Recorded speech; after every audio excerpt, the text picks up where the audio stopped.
it feels very good. It feels very good to get a call when you've got the part. And when you go through an audition process, the question is always in your face. Your life will either change and things will get better, or it won't.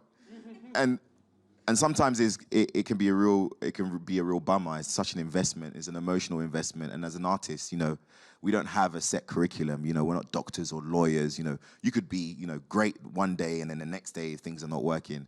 So there's an inconsistency that you have to deal with there. But once you book the part, there's a sense of relief. Like you feel good that you've booked something. A company wants to work with you, and then it's the fear of actually having to do the job.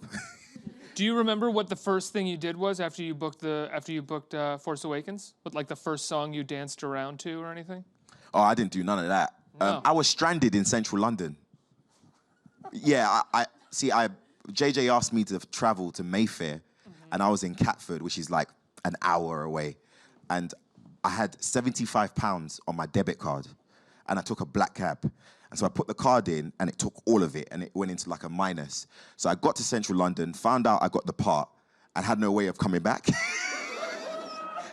Did you call JJ and like, can I get an advance? Yeah, you know what I mean? Like, can you pull me some money? But I actually had to walk to my manager's office in Tottenham Court Road, and then he got me, give me a little cash. I can get home.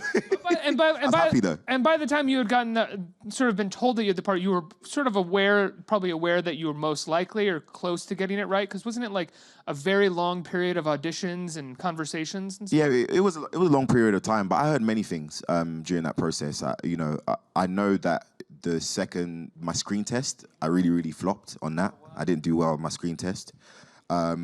And the reason being is because I didn't tell them that I'd been doing night shoots on 24 the night before. I was filming for 24, the TV series, and I didn't tell them that. And I had my wisdom tooth removed. I didn't tell them that either. You sound like the Godfather in it. We gotta get to the TIE fighter. Right?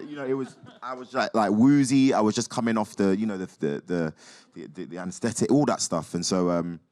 It was whack, but JJ fought for me. He fought for me, and he was just like, you know what? Like I've come across this guy for a good few years, and I'm gonna tell him to come back. And I had one last audition in front of Kathy and the whole, the lords of Star Wars, and I just decided to just go, yeah, you know what? Let me just try and do my best.